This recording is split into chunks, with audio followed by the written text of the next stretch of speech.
Today, I'm the Disney guy moving forward until Ryan proves me wrong. A lot of girls want to ride Miles Teller right now. Not going to lie, that's probably a great idea. We got to stop giving these ideas out without getting paid. The Magic Band has transformed into everything being digital. That feels like the no-brainer collaboration.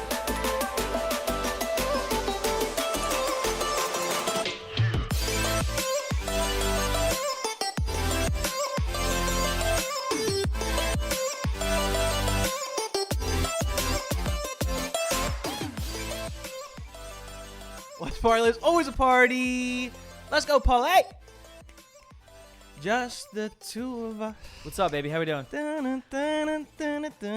Just the two of us. All right, welcome back. Life's a Party. Original crew. We got Ryan, Paul, producer Joe in the house. That's about it. Original crew. Is someone going to take over after we retire? No, that's what I'm saying. Well, we just came back from 3 straight weeks of having guests on the show. 3 straight. Really dope guests. Fun episodes. I was telling you before the show, it's weird having guests on because we sort of had to take a backseat.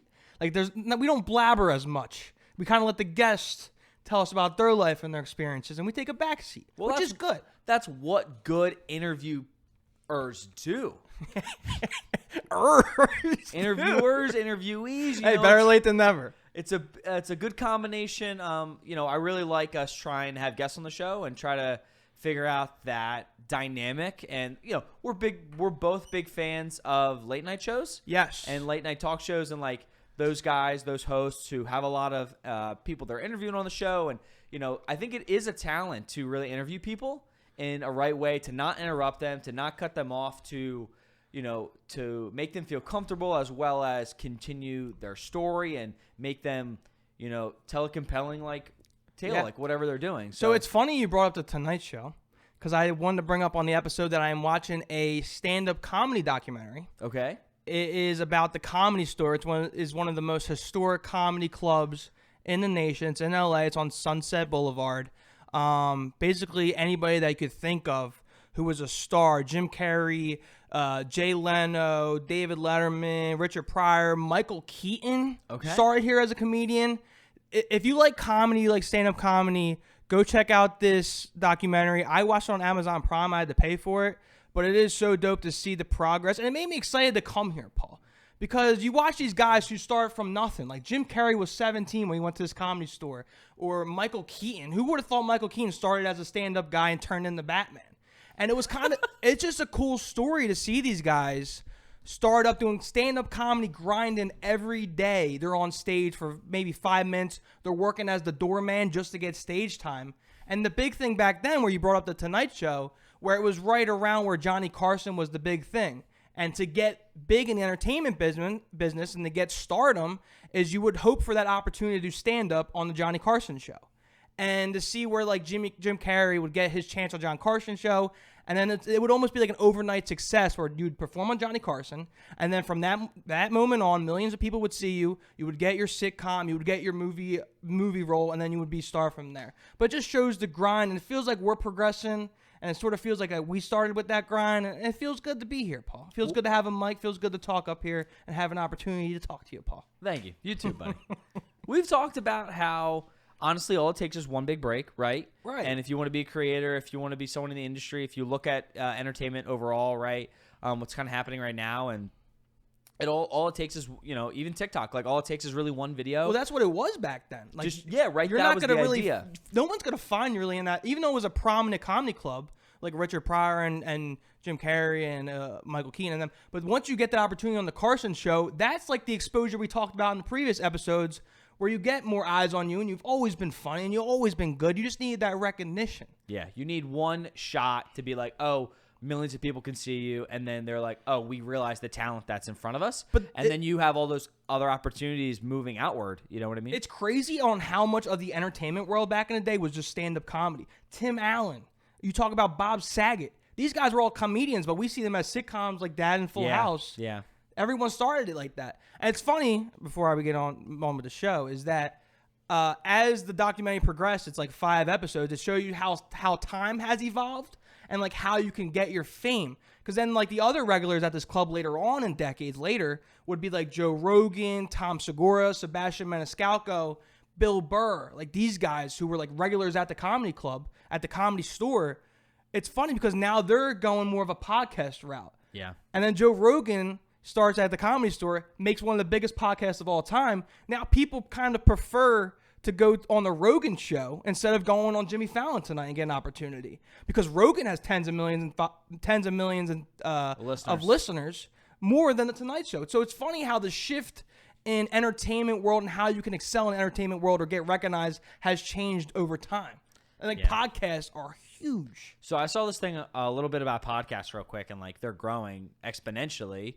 And like you said, I mean, honestly, us being two people from South Jersey, putting a couple $1,000s into some cameras, some nice audio equipment, like can make a podcast.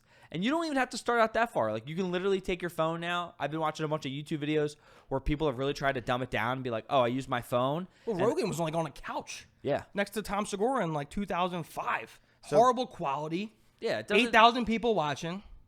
A lot of the times what I've been talking about more and more lately is like, I say content is king, where it doesn't really matter what you're doing. Like what you're using equipment wise. So like your phone, your audio, as long as it's okay, it's like the context of what you're talking about or what you're showing or what you're doing is more important than the equipment you're using or the things that you're trying to like showcase that video or in our sense, like our podcast. And I watched a TikTok video where it was talking about podcasts where it was saying it was like 90% of podcasts don't make it past the third episode. Yeah.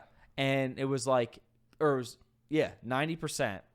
And then it was like, if you get to 20 episodes, so once you pass 20 episodes, you are technically in the top 10% of podcasts. That's wild. Because most podcasts don't even make it that far. Like 90% don't make it after 3 episodes, and then only like 10% even make it to 20 episodes. It's like a perfect comparison to stand-up, because you guys not gonna do 20 stand-up sets.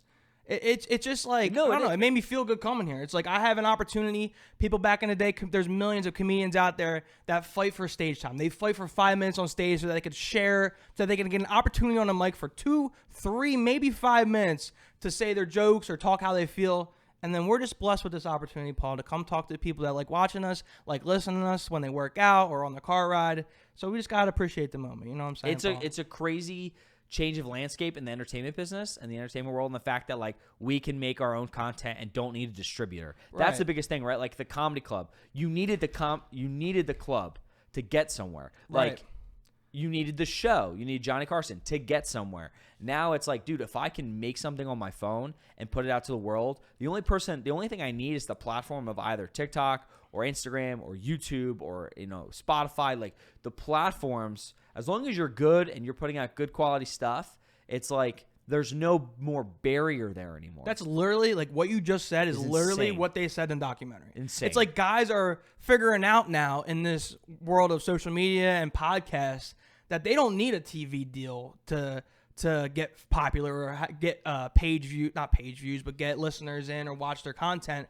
Like they can get that same interaction without giving up their freedom or giving up their creative control. Like that, exactly what you said is what they said in the document. So just wanted to shout that out. Yeah. No, and it's also not only are we created this platform, this beautiful set for like us to come up here and talk about shit and talk about Disney, which we're gonna get to later. It's more of a Disney show, so stick around for that. We could tell jokes, we say movie facts, but we also, based on the last 3 episodes, we're allowing other people. We're giving a platform for other people, artists, directors, influencers to come on, and now we hear how they talk about it. So it's a dope platform.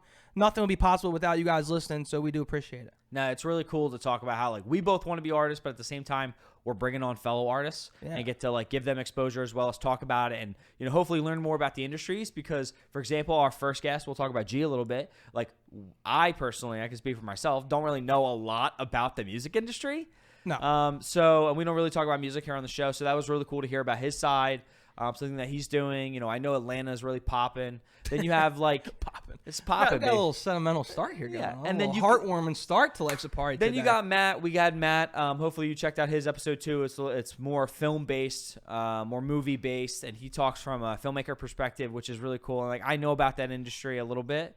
And then you kind of move towards like what we're both trying to do. And you have Stosh come on, and Stosh is a buddy I met literally in the gym from a mutual friend, and just tells you how connections are everything, right? Especially with like, just trying to like showcase artistry and being a creator and creativity. It's like, just talk to people because you'll find other people like you.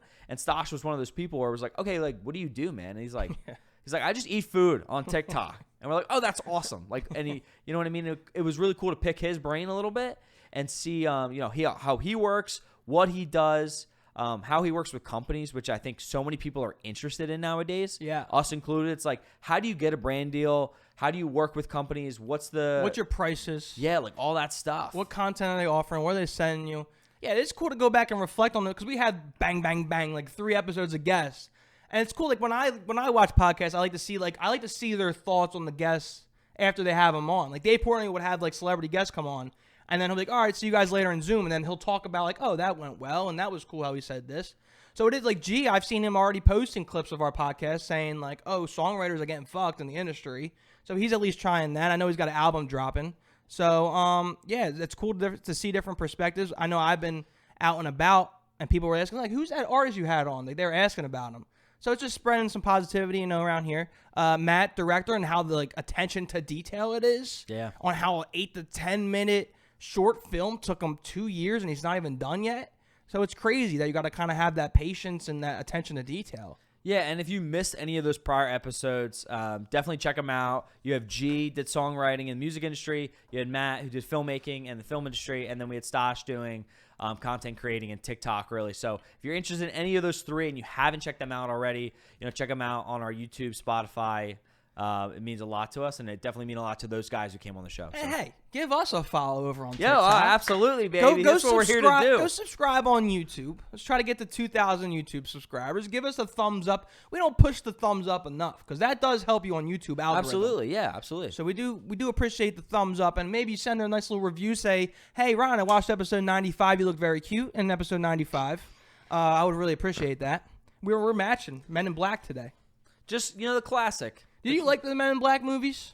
That's a Disney film, right? No, they're Sony Pictures, actually. Oh, they had the ride at Universal. But I mean, so as Ryan said, a little tease. We're talking a huge Disney show today. I know a lot of our Disney content does really well, and I've actually looked at a lot of our episodes. If you look at our full podcast episodes, the Disney Universal ones always do like numbers. Yeah, they do. People like entertainment. People like the theme parks. I love the theme parks. And something really interesting about Universal a little bit before we get to Disney is like if you look at a lot of their parks, because they do a lot of partnerships and deals with outside studios because they don't have, as of this moment, they don't have a lot of properties, and they've been building on that stuff. And Men in Black is one of them. One of the best rides at Universal Studios Florida is the Men in Black ride. It's like a shooter game, and you fight the aliens and that kind of thing. But So Top Gun, right? Okay. What studio is Top Gun? Paramount. Can Universal go and like buy Top Gun IP? So it's not IP. Yeah, so Paramount. Yeah, it is. It's IP. And then they'll be like, okay, let me buy Top Gun IP so I can make a Top Gun ride at Universal. So why don't they do that more often? Not gonna lie, that's probably a great idea. Thank you. I should work for Universal. If anyone is listening, that's probably a great idea, and I bet you someone has probably pitched that idea. Already. Not as good as I just said. So yeah, I mean Universal, for example, they do a lot of things where it's like, no, you didn't really pitch the idea. You said, hey, Top Gun, probably a ride. Yo, Top Gun. It wasn't like, hey, we want to make you a ride. Yeah, it was like, oh yeah, we got this idea for. No, you were just like, hey. A lot of girls want to ride Miles Teller right now. I'll tell you that. You know what's great? Well, I want to get back. I want to get back to the theme park real quick. But I did see his wife post a TikTok. She's getting petty, bro. She is getting petty. She's like, hey, bitches, like that's my man. I'm married to that man. I have all these dope videos with him on vacation. Please stay away. Like she's like claiming her territory, Mrs. Teller. Honestly, it's cool. It's like she's showing it off. Everyone's like, I love your man right now. I'm super attracted to him, and he's like, he's mine, and she's showing him off, which is awesome. So funny. So funny. And she's like, oh, you guys are just. I'm not just creating content, putting these videos out because of. Yes, you are, Mrs. Teller. You are Mrs. Teller. Mrs. Teller. But no, even if Top Gun a little bit, dude. I was, Miles Teller. It's the stash. Yeah. And everyone was doing the stash, and everyone was, I'm not going to lie. I had 3 of my buddies all went down the shore last weekend, all shaved. They all got the stash going, and they were rocking the Miles Teller look from Top Gun. I don't know if the girls like the stash. I think they like the persona of the Maverick. Yes. And the guy who's in the military and shit. The stash just comes with that. You can't just rock a stash and be a fucking guy that works at Best Buy.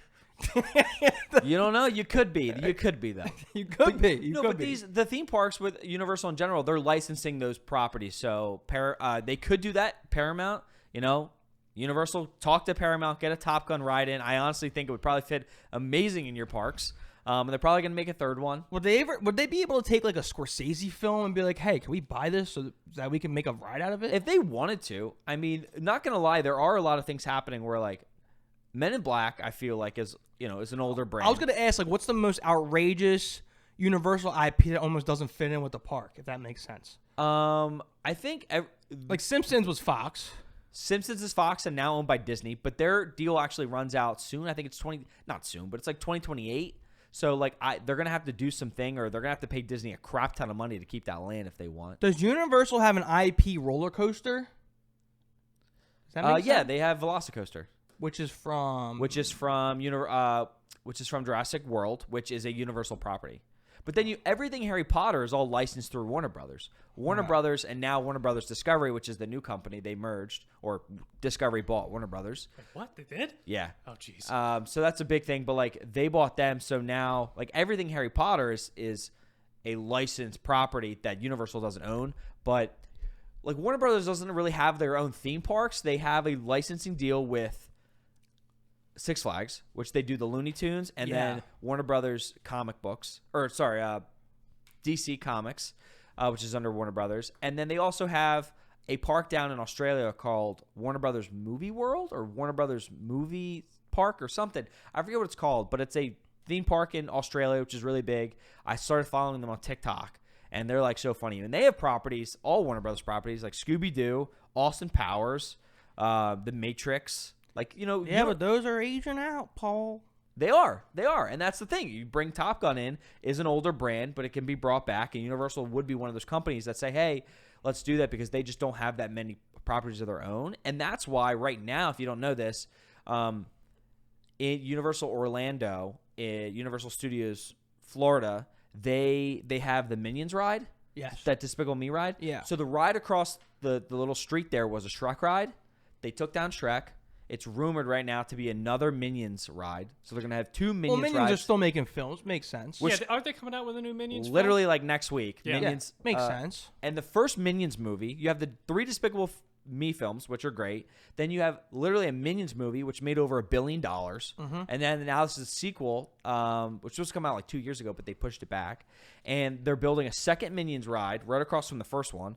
They just closed one of the restaurants down very close to the 2 rides. They're turning it into a Minions cafe. So it makes sense. It's going to be like a little Minions mini land right there. They should do that. Didn't you say it's like the highest grossing Illumination movie or some shit? Well, that brand, Despicable Me in general, tiny. is their bread and butter for Illumination Entertainment. And they're trying to make other things. But it's the same idea with Pixar. Like Pixar's going to be known for Toy Story, and that's their bread and butter. Yeah. And then you have Illumination, which is going to be Despicable Me and the Minions. All right, let me know if this is a stupid idea or a genius idea. I don't know. You're coming up with it. Probably stupid, but go on.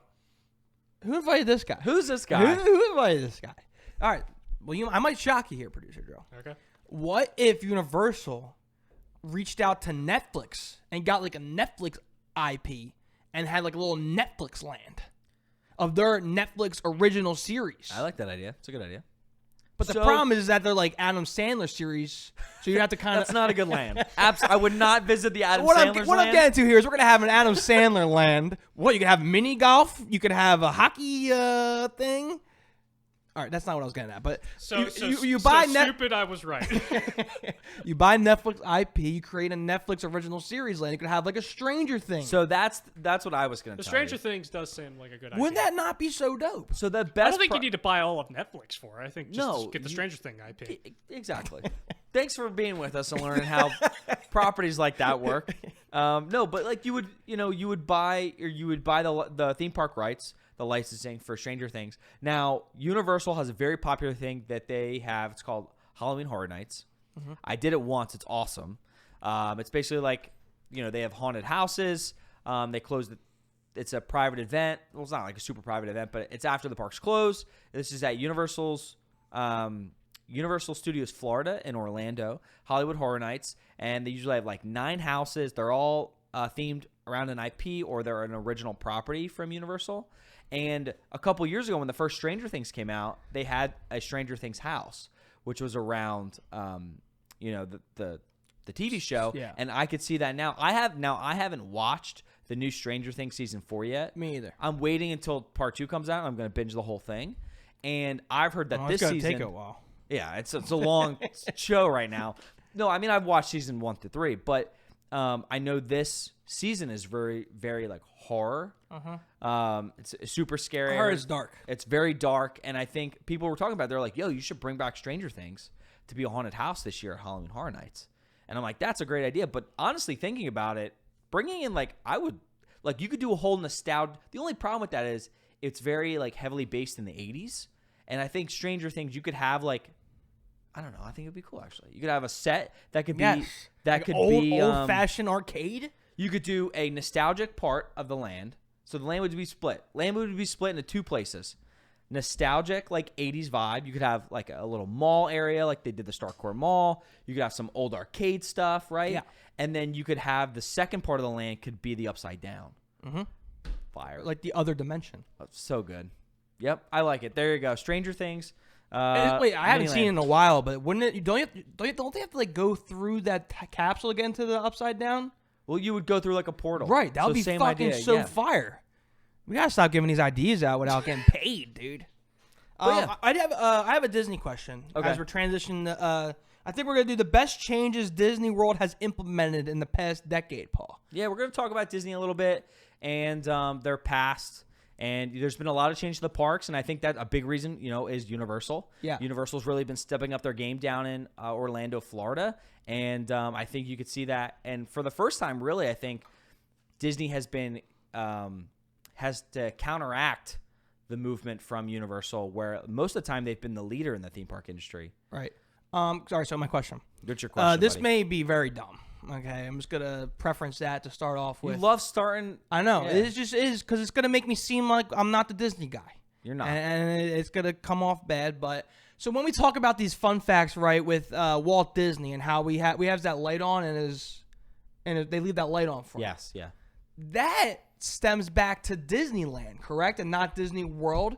So does the nostalgia of it not being Disneyland not transition well to Disney World, if that makes sense? Because all the original and all the OG and all the historic shit that happened in Disneyland. But they try to transfer it to Disney World, which is a different location. Well, you could say that about every Walt Disney park around the globe, right? Yeah, but for me, I like the historic feeling like you went and saw where JFK got assassinated. Yeah. So it's almost like you're just moving that setting or that kind of distance to a different state. It doesn't hold the same nostalgia. That's not but that's not the best comparison. One was a historical event that happened at a place, and the other is an idea, right? An idea of magic, an idea of family, an idea of together, and like It's a theme. Yeah, I get that, but where it's like, oh, Walt stayed in that thing. It's like, no, that's a replica of when he stayed in Disneyland. Yeah, but I could see how you feel that way, but at the same time, it's more of just like the idea of like, they're recreating a place, and you kind of know that already. No, I was just thinking that. But yeah, they didn't want to be a Debbie Downer on this. No, I mean the only park that Walt was ever at was Disneyland, and it was before because he never saw Disney World. He never open. got to see the building of the Magic Kingdom. So are you like itching to go to Disneyland? No. That's weird. That's where the nostalgia is, Paul. I wanted to go to the West Coast. I'll get there eventually. Dude, we'll go to Disneyland, and then we'll go to the Comedy Store. There you go. I want to go to Universal down there, too. That'd be a dope trip. There you go. All right, so let's get into the best changes that Disney has come up with over the past decade. The first one is the mobile order, Paul. I remember when you came back from your trip, you were like, dude, this mobile order saved me so much time. It was much more convenient. So basically, you can order lunch or dinner from anywhere in the park. Choose a time when you want to go pick it up. Go grab it. You don't have to wait in those long lines anymore. This can help your time management because time management is of the essence in Disney World because you want to have your whole day mapped out and you don't really take into consideration the lines you're waiting just to get some fucking food. So getting the mobile order was game changing. I think a lot of the changes you'll see Disney has implemented in the last like 10 years as we're going through this list is like, people are more willing to go to Disney. They want to experience the theme park, which, makes it a larger crowd and then makes it longer wait times and makes it more crowded. And it's like, okay, like how do you as a company figure this out so you still make the day good for your guests and that they're not always sitting in a line? Because at the end of the day, if they're sitting in a line, and this is why I've talked to you, this is why FastPass exists. If they're sitting in a line, they can't spend money on other things in the park. And then they are, like you said, they're a little more, they're not as happy. So mobile order is just the next thing. And I think it helps, a lot of ways where they can prep the food. If it just comes in, they could prep the food and you have all these cooks in the kitchen, like actually get the food cooked where like you're not waiting for a cashier to take the order. So your experiences with the mobile order have all been successful? I think most of them haven't. I don't remember too much. I've seen a lot. I follow a lot of people who vlog Walt Disney World. Universal does mobile ordering as well. I think it just came with COVID, honestly. I think it was like a thing where they wanted people to not be as close, to not gather in these long lines for the food, and that all the touchless, the touchless contact places. So it's like, oh, if I can just order on my phone, then I don't have to be next to someone. And then, but it does help out because it's like, oh, if you're in another land or if you're, you want to go, oh, I want to go do this meet and greet with the character. It's like, oh, I can go put my order in it and it'll be ready in 20 minutes. I can go do the meet and greet and then go get my food. But I think it just really helps the flow, the restaurant. I think it helps the flow. And it just tries to make people a little happier by not having to wait in the line. But at the same time, one of the big problems I can see is, I even feel this way going to the parks. Is like, I hate having to be on my phone all the time. Yeah. And it's like your tickets on your phone now, which we'll talk about a little bit. Your fast passes are on your phone. You have to order on your phone now. It's just like, I was going to say, like, oh my gosh. What you'll see consistent with this list is that everything almost involves your phone and like technology, and that could be good and bad. Like some people want to go to Disney World to get an escape from reality, basically. But are you truly escaping from reality and enjoying the moment if you're having to do everything on your phone all the time? I know.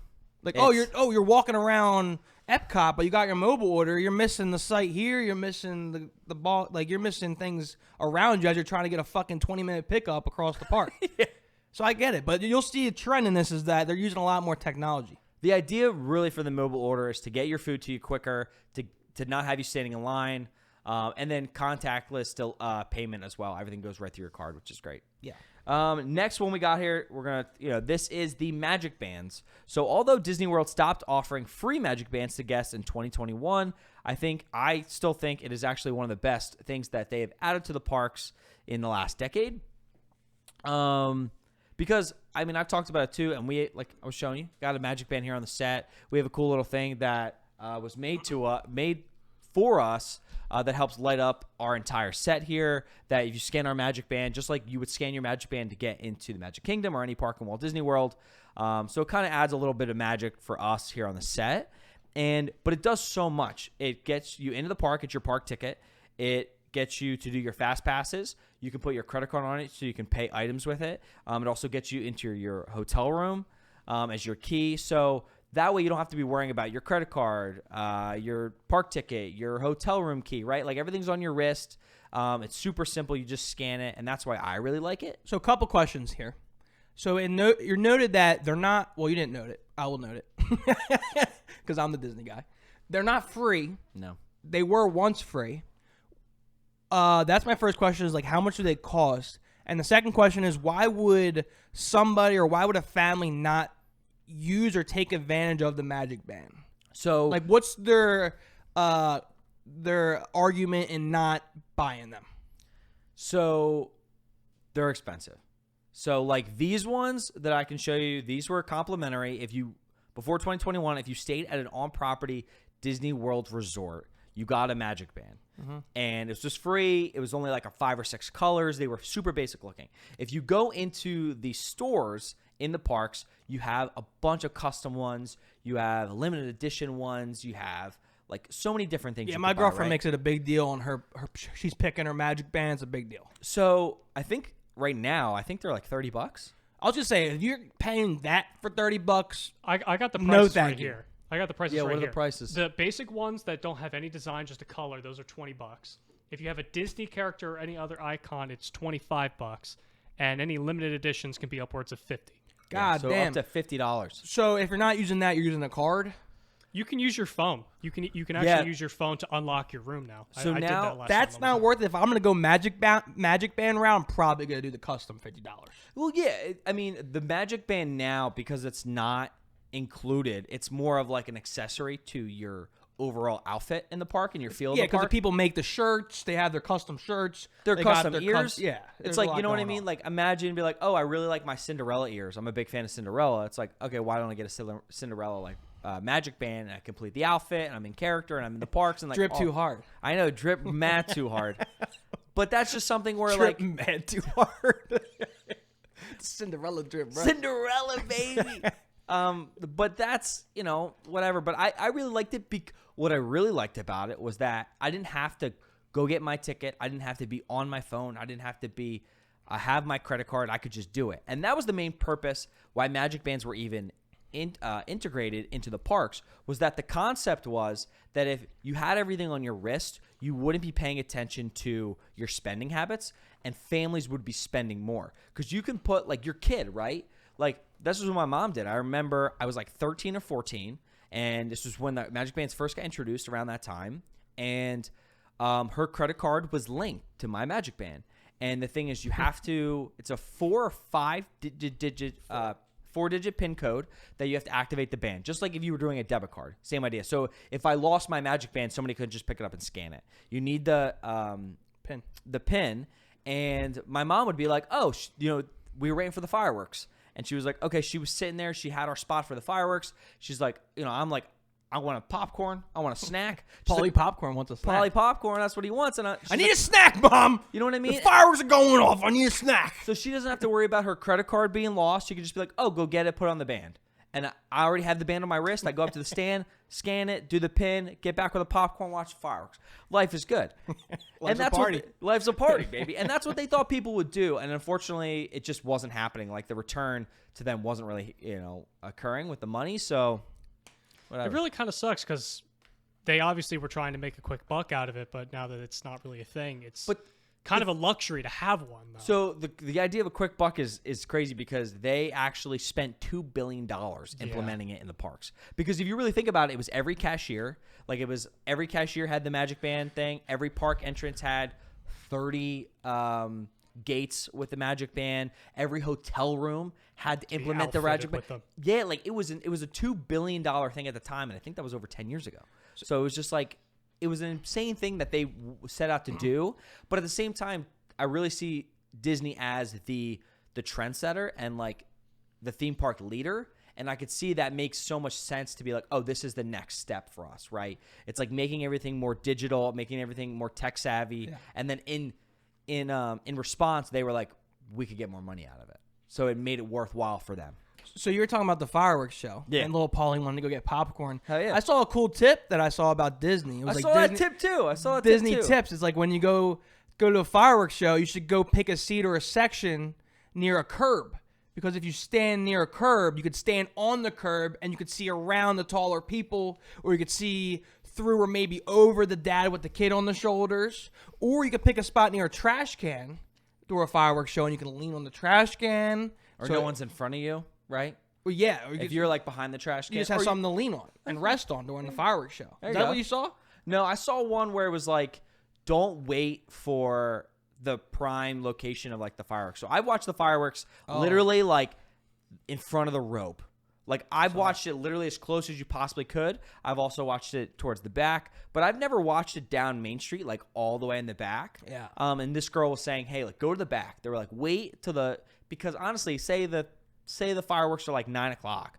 People start lining up at like 7 o'clock. Yeah. Like it's crazy trying to find a nice spot. So, you know, enjoy your day there. Don't worry about your spot. And then when the fireworks are about to start, go all the way back at the front of Main Street and watch the fireworks from like a long distance because they actually added projection mapping on the stores on Main Street. So now there's like an additional show that if you are right in front of the castle, you're missing that extra element now. And then you don't have to worry about seat. You still get a really, you know, it's fireworks. They're huge. They're up in the air. Like, you know, you being 100 feet back isn't really going to change it.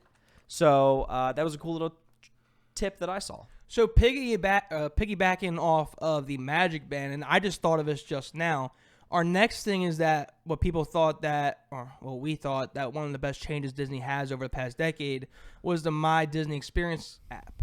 And basically, I think Paul's explained on the show before, but it's like everything that you like in an app, right? Yeah, I mean, so it's just what you would think about as an application for Disney World that shows you wait times, that you can add your dinner reservations on. You kind of like organize your itinerary on this there. app. Yep. So my question is you're talking about the issues with Magic Bands or whatnot.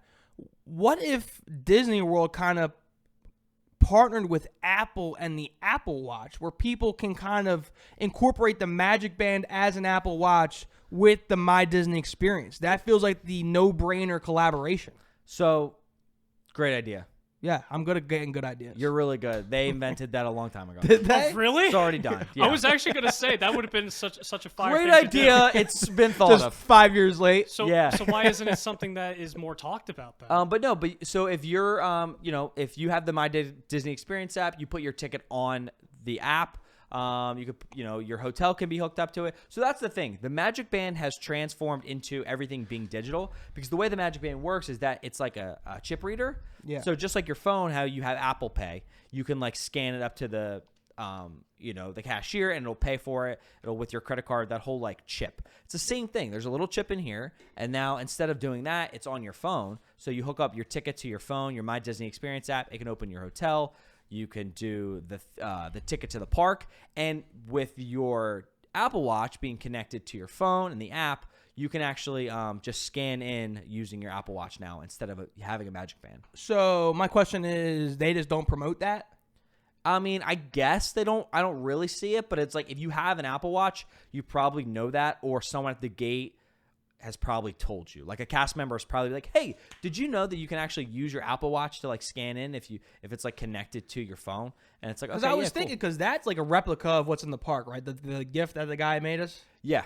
And producer Drew, like, he's like the tech guy, and he's always trying to figure out ways around the certain shit. Like, that's just what he likes to do. That's He true. likes to be difficult and find different ways he can basically jailbreak things. Yeah. And he was like, "Oh, you don't have to use the Magic Band to set that off, Ryan. You could use this fucking toothpick, and it sets it off." I actually use my own watch because Yeah. So it's the same concept where like I guess they made it and realized, oh fuck, people can use Apple Watches now, and then they're Well, gonna it's like you find can- out on their own that they can actually just incorporate their Disney Experience app with the Apple Watch on the scanner. And Well, it's yeah. another thing. When I was in Disney, I could actually open up one of my rooms just using my phone. I would click a button and say I want to open my room, and then my phone would become like a Magic Band, and I could put it up and open it. Well, that's what they do. That's what I'm saying now is you don't need the Magic Band to do that, because the technology is there where you can use your Apple Watch, you can use your phone now. It's just a chip, so it's like if you connect it to anything, Yeah, 'cause it'll it's on open everything now. any of those services that were only provided 10 years ago using the band. Yeah, because the Magic Band isn't doing anything more special than what we have on our phones already. But the My Disney Experience app, I think it's really good. I think other theme parks have also done it. Universal has their app now. Even like the local theme parks, like around us, Hershey Park has it. Six Flags has it. Cedar Fair parks like Dorney around us has it. They're not as advanced, but the My Disney Experience app, I think, is the best theme park app that you can have, and I think that's because of it has everything you want. You can add your ticket to it. You can link up with your friends to set reservations for Fast Passes or now Disney Genie Plus times. And the best thing about it is wait times. No matter where you are in the park, you can watch a wait time. You could also sign up for a dinner reservation, which is really good. How many stars does it have on the app? I don't know. I'm a big stars on app guy. If it I doesn't always have a lot of liked it. stars, it's not a good app. And now the mobile ordering, something Ryan talked about too, right? Yeah. That all the mobile ordering goes through that application. Or mobile check-in, It's true. which is the next one. Yeah, mobile check-in. Great segue there. Mobile check-in. Back in the day, Disney World, you might have thought it would be nice to bypass the hotel room check-in and just go directly to your room. Fast forward to today, that is a reality with the Disney World's mobile check-in. Sorry. I didn't mean to cut you off. But using the My Disney Experience app, you can check into your hotel with not even visiting the hotel lobby. You get a message when your room is ready, and then you can use your Magic Band or Magic Mobile to unlock your room door. This is especially nice when you get to the room later at night. I'll tell you what, I don't understand why, or if you know the answer, please tell me, on why any hotels anywhere just don't have mobile check-in. So most do. I'm not going to lie. They now. do? Like Yeah. when I go to Atlantic City, I don't think I was ever able to mobile check-in. See, where'd you say you were? Where did I say I was? Like, where did I stay? No, Atlantic City. Okay. Okay. No, I've been to a bunch of places recently. I've been to Nashville, most Hilton hotels, Marriott hotels, big brand like hotel chains. You can do everything on your phone now. Just like you can do airport stuff. Like if you want to, if you're trying to check into your flight, you check into your flight online. You do it on your phone now. You can do the same thing with hotels. And I think that's really nice that Disney does that. But I think it's even better that everything, as we said, is in that app. It's like all located in one spot. Why don't you think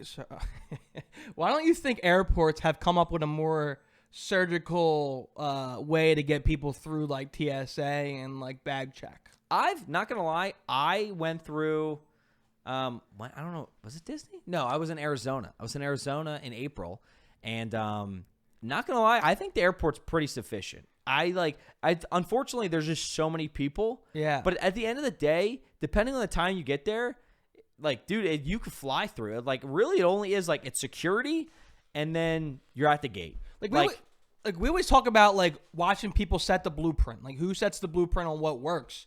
I just thought of this analogy of like airports probably look directly at theme parks like Disney World for blueprints on how to manage mass crowds or how to make things quicker. Like I would think when you think that airports look directly at Disney World for like how can we be more sufficient? Like that gets brought up in business meetings. Like what's Disney doing? Well, I think or just everywhere. I agree. I think anything dealing with hospitality as an overall. It's like you said, like Disney is right? like the mecca of like how to manage a lot of people in a small area. Not a small area, but in a line formation. Yeah. It's just a lot. It's like and we're gonna talk about this in a little bit, but what do we have? Oh wait, yeah, we have a bunch of stuff. But even like do we? Oh shit, we do have a lot. What's it called? Like rodents. Yeah, if you talk about like how to manage people, I mean that's something unfortunately would happen with COVID, but Disney ended up finding that it was to their advantage. We can go back to our bunch of other things, but this is something with the Disney park reservation system. Yeah, so, let's just talk about that. So a lot of people hate the Disney park reservation system. A lot of people like it. Can you explain what that is? Yeah, so Disney loves it because kind of sounds like you don't know what it is, Disney guy. Yeah, Disney guy, you don't know what this is? I don't. Oh, guess you're not the guess. Okay, so today I'm the Disney guy moving forward until Ryan proves me wrong. I'm not interested in the park capacity. Let's just fill that bitch up. Let's just fucking make people happy. So that's the problem. I'll be working right? the front gate. Please the fuck come in. Everybody, anybody. See, that's the problem though. If you have so many people in the park and you can't handle it, that it's like too many people, that it's not enjoyable for everyone else. Come on in. We're not the magical place in the world. We are the crowdedest place in the world. But come on in. We've talked about it before, but the first day at Disneyland, right? They sold counterfeit tickets. Really? Yeah. And there were so many people in the park that it was overcrowded because there were literally fake tickets that they sold for the opening day of Disneyland. And that's the problem that they're having now, where like right now because of COVID and people want to go on vacation now that the world's returning to normal, that last year there was a massive spike in travel in general and like theme parks and those like entertainment industries.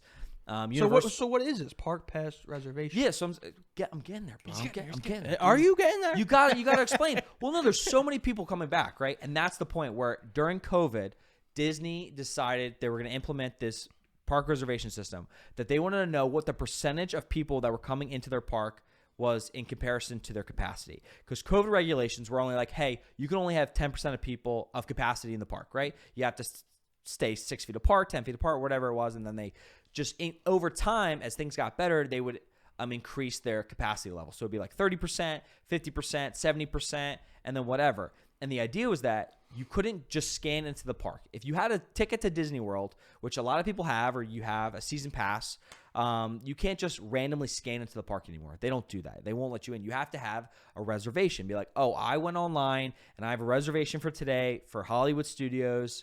and it's all good, it's all clear, and then I'll walk in. And that way, Disney can see how many people enter the park, which they could already by people scanning in, but they can see how many people enter the park each day, how it works, what do the crowd levels look like, what is their food industry, how much food are they selling, how much, what are the wait times, what is, like everything that way, and they can control how many people they want in their parks so that they can maximize how much money people are spending in the parks, how that there's not too many people in the parks to overcrowd it, so people to make people unhappy, or it just like they want to make sure that the day goes the best it can and the most fluid it can, and by limiting the amount of people into the park each day, they can control so many other different circumstances. When did they have this implemented? I was going to say, like, how During new is 2020. this? Because since 2020, people have been bitching like, oh, Disney doesn't have their shit together. It's a mess.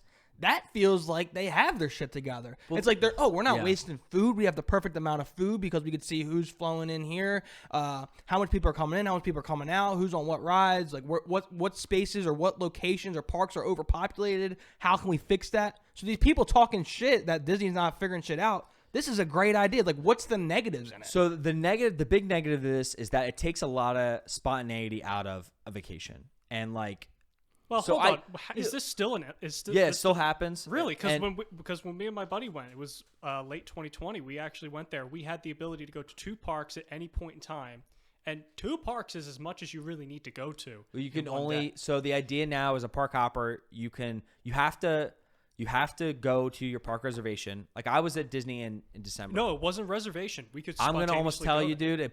There's no shot it wasn't. Dude. They've been doing it literally since they've never gotten rid of it since 2020. And I can tell you that for a fact. So unless somebody signed up for something and you didn't know, but I'm telling you, since 2020 they've done it. I would assume we signed up for it because that was something that was told to me at the beginning. Like we can go to 2 parks in one day, but at any time we want, rather than whenever it says we need to go there. So yeah, their main thing is you have to go into the park that your reservation is for, and then once you scan into that park after 2:00, you can go to another park. So that's also limiting something now too, where like before, if you had a park hopper, which kind of what pisses me off is that it goes. Your park hopper used to be like, oh, I can literally go to any park at any time during the day. And that's why I'm paying this huge price for that. I agree. Ability. And now it's like, hey, you're stuck at that park until 2. You can't leave. Like, you can leave, but you just literally can't go to another park until after 2:00. And that sucks. Like I agree with the people on that, because if you I have to be here till 2, but I don't feel like doing this and that. I remember one of my favorite days of senior trip. We went on the Disney trip. And me and like 2 other buddies, we were like, yo, let's see if we can go to every park and see how fast we could do that. But we wouldn't be able to do that with this new implemented reservation rule. Because you'd get to the front gate and they'd say no. Yeah, that's crazy. So they don't let you in. That's kind of fucked. Like you said, you're paying all this money, and now I'm treated like a fucking experiment rat. Where it's like, oh, I can only go here. That's like babysitting almost. It's just annoying because if you're paying that ticket price and like you want that, and as I said, it takes the spontaneity out of your trip. Like you have to plan more. Disney is becoming more and more complicated to plan your trip. It's a lot of stress because you have to book your park reservations just to get in the park, which I'll tell you a story about a disaster in a second.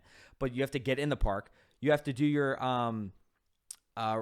dinner reservations. If you want to eat anywhere good at Disney, like any sit-down restaurant, those reservations have to be made so far in advance. Like months? Yeah, months in advance. And at the same time, like you have to plan to be at that park, right? So you're like planning your trip. It's like, okay, I'm here 7 days. I have to basically months in advance. I have to plan what park I want to be at, which day, which restaurant we're going to, when. We have to make those reservations. And this adds an extra element of just so hassle. Much. Just so much to it, and you're like, dude, it's like, oh fuck, I had this all planned out 3 months ago. We were gonna be at Epcot here and eat here, but now we got to be out of here by 2. Like it's just like, holy fuck. It's just a lot.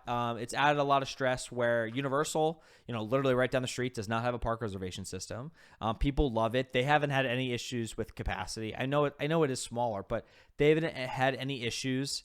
And no other park in Orlando, really in the world, does that. I don't know I think Disneyland still does it. And the thing is, too, which is crazy, because we actually have a follower. This is the guy who does Disneyland photography. Disney Pics or whatever. Yeah, I've never. Disney Flicks or something. I forget his name. He does. I think it's Flicks. He wears a yellow shirt. Okay, no, that's Rich. That's Rick Rick Flicks? Flicks. That does. Yeah, he does stuff in Orlando at Universal. But there's a guy who does photography I really like at Disneyland, and I follow him on Twitter, and he was talking about how like he had a park reservation for Disneyland on like Sunday. He ended up getting into like a car accident, and he was in the hospital. And the thing is, he was so scared because if you don't scan, you can't cancel your reservation. If you don't scan into the park, Disneyland will lock you out for 30 to 60 days. And Really? And you won't be able to make another park reservation because you skipped your reservation. And like that's such a big issue because, example, like he was in the hospital, and it's like if he is a pass holder and pays yearly a large sum of money to be a pass holder, to be able to go to the parks whenever he wants, and then he's locked out for 2 months. Yeah. It's like, dude, what is going on? Like, it's just not a great system. There's got to be a veto system or some shit. Like, send a picture of you in the hospital bed. And I think we'll see if we get you reinstated. I think in a world where we can click one button on Amazon and have something delivered in 2 days, I think Disney is really starting to restrict things to the point where it doesn't seem like, as a customer going into it, I feel like I have any sense of control over it. It seems like there's so much more work because we're in a world where we click a button and it does something. Now we have to do so much work in advance to plan out just because, they won't do it for us. So whether people like it or not, Paul, I'm going to leave you with this question. Do you think it's worth it to have that implemented? The reservation system? I don't like it at all. No, not personally. So, like, take your personal opinion. Well, I guess I'm asking your personal opinion, but I'm telling you not to answer it personally opinion. So like I'm telling you to look at it as a third party basically. Okay. So I know you like to go to the parks and you want to have that opinion, but at the same time I want you to take into account the Disney Corporation opinion of it as well and their outlook on it. So from a Disney perspective, if I was the CEO of Disney, I could see where it makes sense for them, but at the same time it is creating such not worth it. It has created such animosity in the Disney fans and your loyal fan base and your loyal people that pay so much money every day and every year to go to the parks and buy all your merchandise. And they're literally so pissed at you because you've taken out so much of the fun and the spontaneity of the trip with this massive planning. And like everything is digital and everything is on your phone. And it's like for them, they're just trying to make, at this point, they're trying to make so much money and they're trying to nickel and dime you and get the most amount of money they can out of your trip.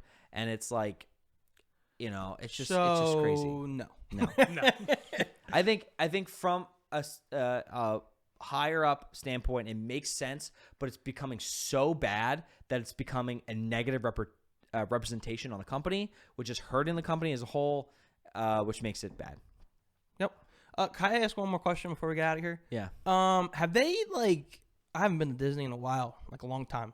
But have they upgraded their transportation from hotels or to the parks? Yeah, so we didn't have this on the list. There's always that thing where it's people always have to give up their seat to well, I'm not complaining that I have to give up my seat to a pregnant lady or a kid or some shit, but it's I feel like it's Disney World. You shouldn't have to do that. You should always have a seat on the fucking mono or trail. I mean, on the buses. But that's what you're talking about, right? There's a lot of people. Yeah. Whatever. But in terms of transportation, there's transportation and there's one other thing I want to talk about. But Disney a couple years ago, I think it was 2018 and 2019. I want to say 2018. They added the Disney Skyliner. Yeah. So the Skyliner is really cool. It's their newest mode of transportation. I love it. I've never been on it. I've seen it, but I was never able to get on it. But it's it's a Skyway system, and it's connected to a few on-property resorts. It connects you to Hollywood Studios, and is it Epcot too? Yes, I believe it's Epcot. So I think it's Epcot, Hollywood we only Studios. have 3 other options. I know. Those 2 parks, it does Pop Century Resort and Caribbean Beach Resort, and I think there's 1 or 2 more locations. And I think their eventual plan is to expand it and just keep going to the resorts. I think it's a really cool mode of transportation. It helps the buses out a lot. It's different. It's a little more, it's modern. It's unique to Disney, which I think is really, really cool. No traffic. It's also a lot cheaper than adding monorail stations. To build a monorail, I watched videos on how expensive it would be to extend the monorail line, and it's just it just doesn't make any sense for Disney to do it, unfortunately, even though how cool it is. And if you could connect all 4 theme parks with the monorail and never had to get off, that'd be sick. It would be amazing, but it's just way too expensive. So transportation, I think really good. I think they've added a lot of good stuff in the last 10 years transportation wise.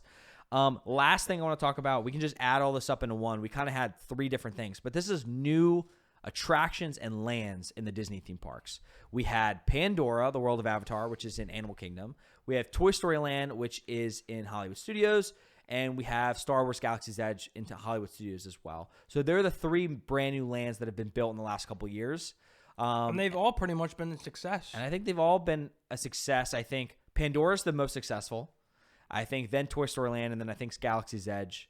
I read that like Pandora was something that people didn't realize they needed, but then when they got it, they were like, "Fuck yeah, I needed this in my life." It's like that saying where like you didn't know you needed it in your life, but you have it, and you're like happy that you have it now. I kind of got that vibe with Pandora. It's like, who the fuck wants that? And like, what is it, the Avatar, right? Yeah. So it's like, who the fuck wants Avatar Land? But then once you see it and how cool it is, it's like, thank God we have this. It's very well crafted. It's very beautiful. Yeah, I think that's just... It's like an unexpected success. It's unexpected, and what's awesome about it, and I like this, is that it fits so organically into Animal Kingdom. Mm-hmm. Like, you wouldn't think it does because it is a mystical element, and it's based off of an IP, and, like, Animal Kingdom is very grounded in, like, realism and real-life animals and nature. But at the same time, like, if you look at it, Animal Kingdom was originally built to have 3 main ideas and lands when it was built in 1997. The 3 main ideas were animals of today, which is what we got, animals of yesterday, which is Dinoland USA, which they have, and then animals that never existed, or animals that, like, you know, are mystic. And they had a thing, it was called Beastly Kingdom, and it was supposed to be another part of the theme park that just never opened. It was supposed to be an expansion later on, and it was supposed to have like unicorns and griffins, and like it was supposed to be mystical elements, right? And mystical animals and that kind of thing. It just never happened. And then someone had the idea, was like, oh, like there's Avatar, right? Like I think Avatar would actually fit into this very well, and they've always wanted to do that. And then when they eventually did build it, it fits very organically into the main mission statement of Animal Kingdom when they built it. And it does add to an IP, so it brings some traction there. And then now what's even better is that Disney bought Fox, and now Disney owns Avatar. And they're currently, Avatar 2 comes out, you know, December. Oh, shit. And they have Avatar 3, 4, and 5 planned to make. So you That's have a property that is thriving, hopefully will be thriving in the next 20 years. And if you haven't gotten to Pandora, dude, it's beautiful. And one of the best rides in the entire Walt Disney World Resort is Flight of Passage. It's like, get on it. Damn. Yeah. So, I know Pandora was a big one where it's like people didn't expect it, but they're glad it happened. And it's like Soarin' on steroids. Yeah, that's what I heard. So good. So adding new lands, adding new attractions. Disney's still doing a bunch of that. We just got Guardians of the Galaxy and Epcot. Epcot's been doing a big overhaul, which, you know, is really well needed, and hopefully, you know, will get done in the next couple of years. It's been forever, but and you have even Tron. You have Tron coming to the Magic Kingdom, which is really, really great, and it's pretty much done. People think it's going to come out maybe in October. That's the beginning of Disney's fiscal year. It's October 1st, which is their anniversary. So hopefully we get Tron this year too, and Disney has been adding a lot to their parks, and I think that is, you know, as you said, with other IPs and Universal, and they have competition, and they want to be the industry standard, and you got to keep updating, you got to keep progressing forward, and they're trying. They're not doing the best job. Their CEO kind of blows, but they're doing some stuff, so we have to, you know, Better than Cinemark. The more content, I mean, the more projects they create and the more land they build, the more content they give us to talk about. Another Disney episode in the book. So if you like this episode, give us a thumbs up, subscribe. We know we get some Disney frontrunners who will only come to watch our episodes for Disney. Check out the other stuff. We got some other dope stuff. Full circle moment here. We're coming full circle. We're coming along. We're going to have a lot of success in the future. Some things are starting to click for us, Paul, and we appreciate you guys. We couldn't do it without you guys who watch, listen, follow us on TikTok. So there's a lot more on the horizon for Life's a Party, and we're excited to see where this takes us. Yeah, hope everyone's having a great summer. Live it up. Party it up, as always. Music, take us out. Peace. Later.